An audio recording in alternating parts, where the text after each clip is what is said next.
Yo, what's poppin'? Welcome to Bhroman Braapsody. This is where we review cars and motorcycles. I'm the host for Motorcycles and the Punk does the cars. Today we're back at Motorcycle of Greensboro with guess who?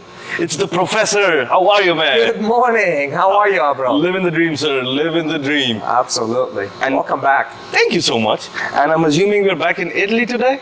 We're back in Italy. We never left Italy, if you think about it. You know what? You're absolutely right. Right? Well, actually, at some point, we got to go back to Germany. This European travel thing is getting kind of exciting. It is exciting. It's amazing. We talked quite a bit about Ducati. And Ducati sits in Motor Valley in Borgo Panigale, which is right outside of Bologna.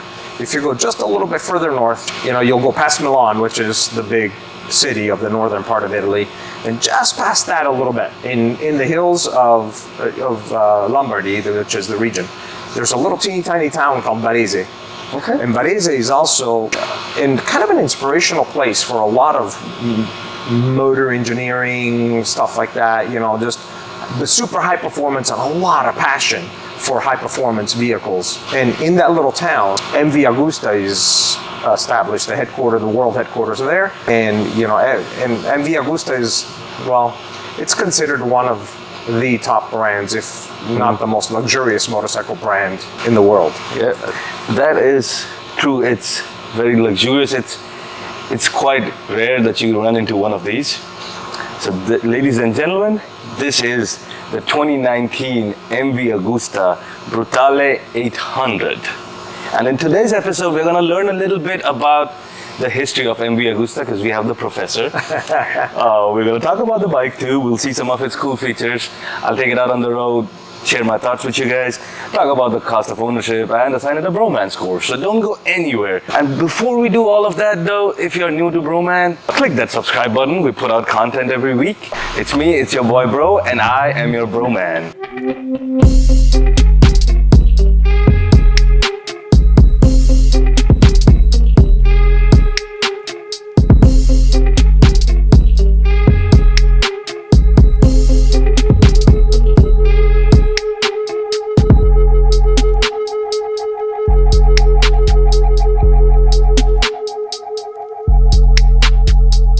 When I walked in this morning, I'm like, are we ready, Professor?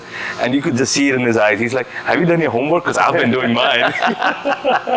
MV was always that brand where it's an aspirational brand. MV Agusta took a turn in history from racing to motorcycling art. That turn came under the ownership and the guidance of a gentleman by the name of Claudio Castiglioni.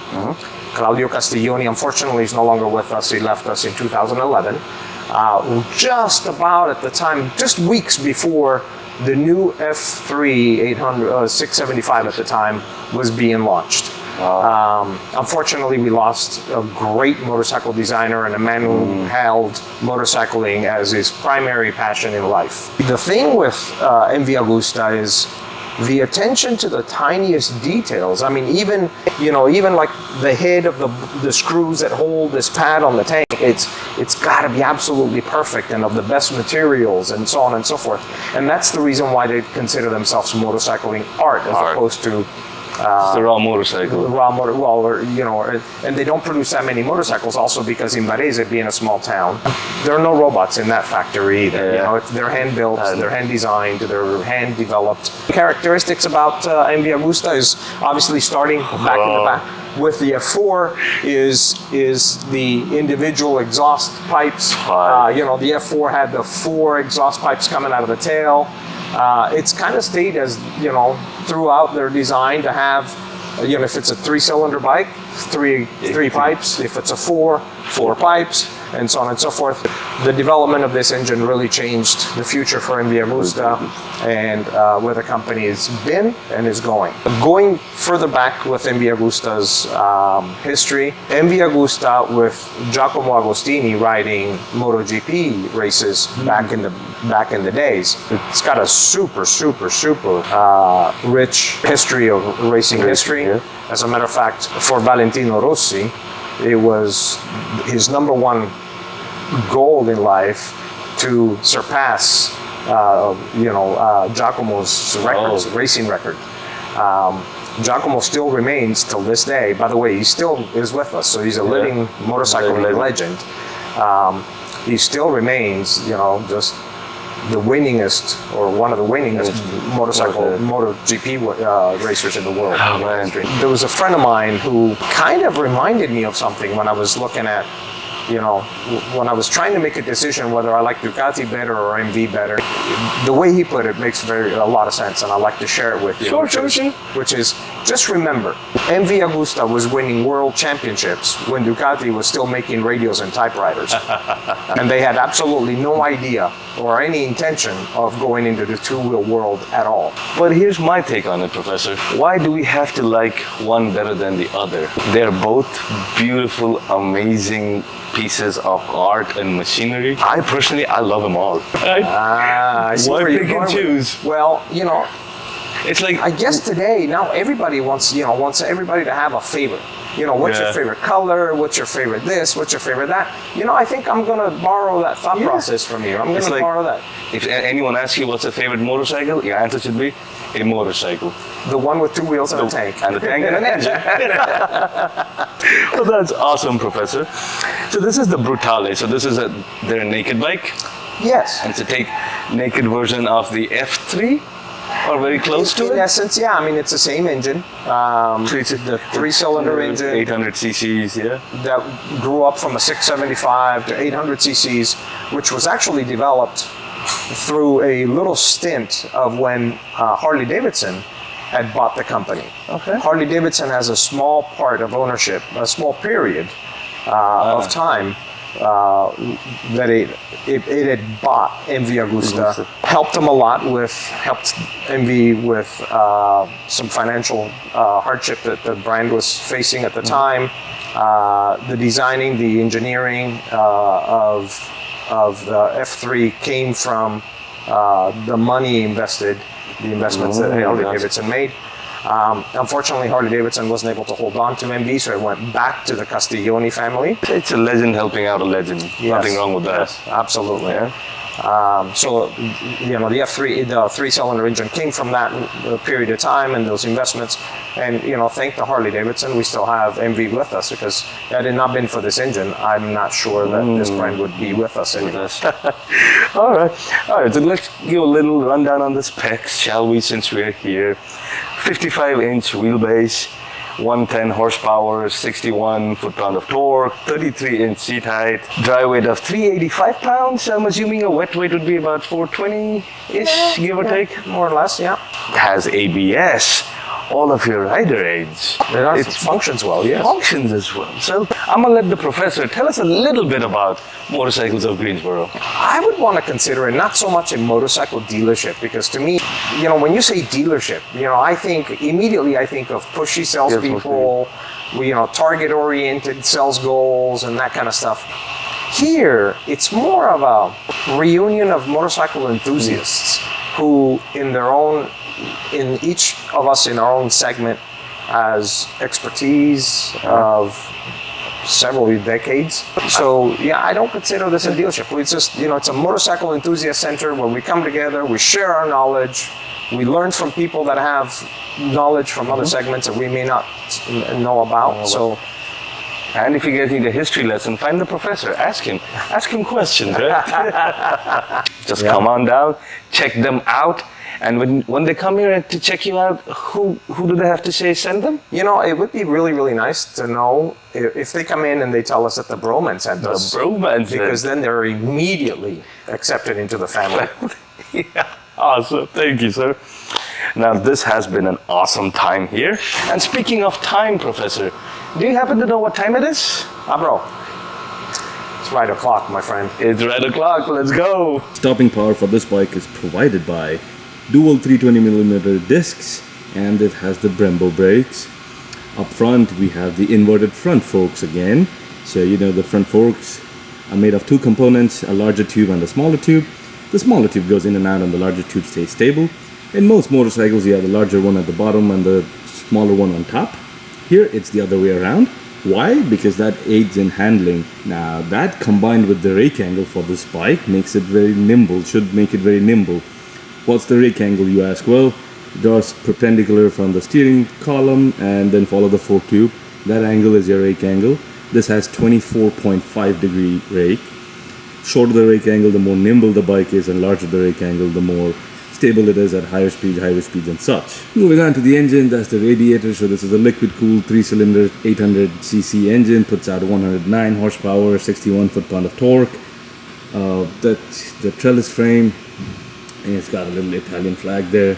And that's the beautiful exhaust, and it comes out into 3 pipes, one for each cylinder. Again, it has a single-sided swing arm, so you can look at this beautiful tire here. That's a very Italian thing. Ducatis and MVs do that. It's an MV signature of sorts of having that small little light. You have your turn signals down here with your license plate holder. All comes along very well. Check out those exhaust pipes, man. I love it. The 3 pipes. Oh. Moving on to the side, you have the chain drive, single-sided swing arm. Here is the monoshock suspension. This can be adjusted. This is the MV key. It says MV Agusta. And if you look at it from the top, it looks like the tank right here. For your controls, we have your turn signals, horn, setting your traction controls, and high beam, low beam, and passing lights. On the right, we have hazards. The riding modes are called engine maps on this, so that's your riding modes. And then that's your kill switch starter button. Bar and mirrors. Adjustable front suspension. Turn it on. You get this. It does a bike testing, and that's at my MV Agusta. Good to go. On the display here, you have ABS, check engine, turn signals, neutral, and your other warning lights down here.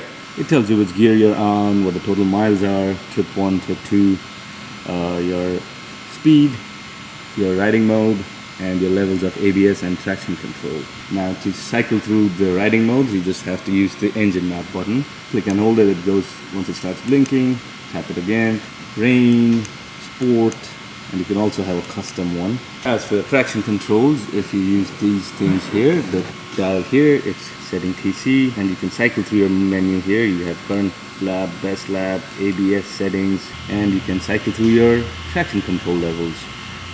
0 through 8, 8 being the most intrusive and 0 being off. Alright you guys, if you're new to Bhroman, give us a like and hit that subscribe button.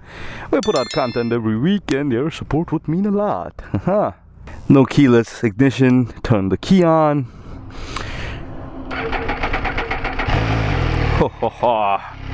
And we are off. We are off you guys. Let's see. We have it in normal mode. And this has a short wheelbase and everything. Let's do our first test. Let's take a couple of U-turns and see how this puppy handles, shall we? Oh my god, I'm just sitting on top of the bike. Oh, this is beautiful. U-turns, no problemo. No problemo. Lightweight, all of that, no problemo. This has a quick shifter, so yep. No clutch.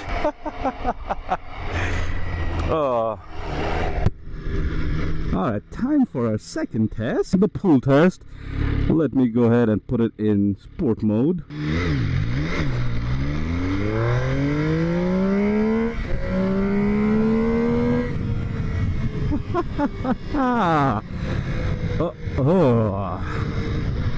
Yes sir, that's an Italian bike for sure. You might think 110 horsepower, what does that do? It makes this bike quite fast. Really fast. Yup, yes sirree. I love it, I love it. So first impressions of this bike, right? Well, this is a naked bike, a Street Fighter sortish bike. The seat is quite comfortable, you guys. Her legs are not bent weirdly at all. They're actually quite comfy. I mean, the foot pegs are not like in a sports bike, how the foot pegs are positioned a little behind you, so we can get that whole tucked position going on. Not so much on this one. This is a nice comfortable seating position. This has a wide tank here, but you don't have to lean over the tank, you don't have to reach out for the handlebars. The ergonomics are really good. very good for this bike. And I love the fact that if you look over at the bike, I mean, there's not much to it here, and you're just sitting on top of the bike and you feel like there's nothing underneath you. I love that feeling, I really do. And look at this, man, the 55.1 inch wheelbase makes this bike so nimble, I like it. Now let's see if we can change the riding modes on the fly. So, engine map, yep, can I? Okay, yep, so now I don't want custom, I want normal, yep. So let's see how this bike does when in normal mode. Oh, ho, ho, ho. Just listen to this clip of this bike as I give it some gas. I love that triple, the sound of the triple. Oh, it's addictive, man. It is addictive. We are at the stop. I can flat-foot it very easily, not a problem. Staying upright. I like it. Oh, and that quick shifter is amazing. Amazing. Just here, see, we are in third. My hands are here. Boom, fourth. Now I don't know if it goes both ways. No, it does not. So use clutch for downshifting and quick shifter for upwards. Ah, fun to lead. Okay, so is this a good bike for commuting? I really dig the ergonomics of this bike. I really do. I think this would be a good commuter bike, but you need to carry a backpack because this has zero storage space, none whatsoever. So you would most definitely need to carry a backpack. But the ride is quite comfortable.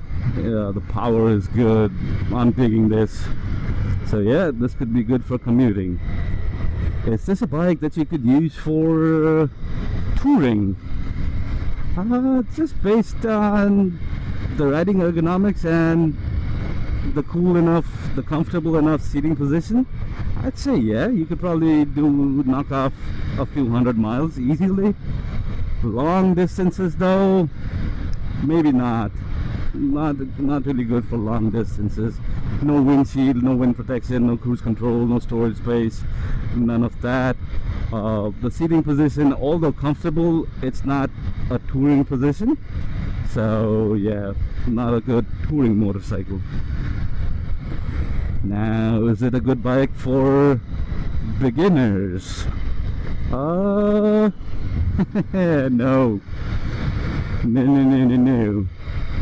because, well, it's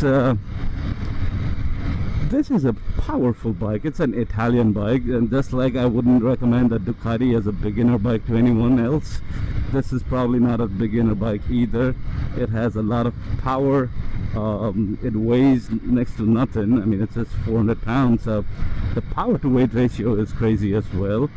So like, do the math, like 110 horsepower weighs 400 pounds. An American ton is 2,000 pounds, so multiply it by 5, so this is putting out 550 horses to a ton. That's a lot of power.